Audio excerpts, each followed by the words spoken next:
Question number 20. ചോദ്യം നമ്മുടെ organic കെമിസ്ട്രിയിലുള്ള ആ പ്യൂരിഫിക്കേഷൻ, ക്വാണ്ടിറ്റേറ്റീവ് അനാലിസിസ് എന്നുള്ള ഭാഗത്തു നിന്നുള്ള ചോദ്യമാണ്. സൾഫറിൻ്റെ പെർസെൻറ്റേജ് ആണ് ചോദ്യം അല്ലേ. A student has been given ഇത്രയും ഗ്രാം ഓർഗാനിക് കോമ്പൗണ്ട് എടുത്തു, സൾഫറിന് എസ്റ്റിമേറ്റ് ചെയ്യാൻ പറഞ്ഞു. അവരുടെ എക്സ്പെരിമെൻറ്റിൽ 0.4813 ബേരിയം സൾഫേറ്റ് കിട്ടി. പെർസെൻറ്റേജ് ഓഫ് സൾഫറാ ചോദ്യം. സൾഫറിൻ്റെ പെർസെൻറ്റേജിൻ്റെ ഇക്വേഷൻ പഠിച്ചിട്ടുണ്ടാകും. എന്താ?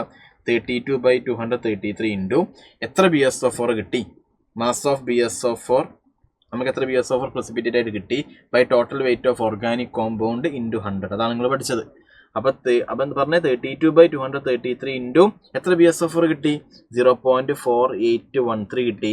Total weight of organic compound എത്ര, 0.314 ഇൻറ്റു എന്ത് ചെയ്യുക, 100 ചെയ്താൽ ഓപ്ഷൻ 3 ആയിരിക്കും എന്തായിട്ട് വരിക, ആൻസർ ആയിട്ട് വരിക. എളുപ്പമുള്ള ചോദ്യം. ഓക്കെ.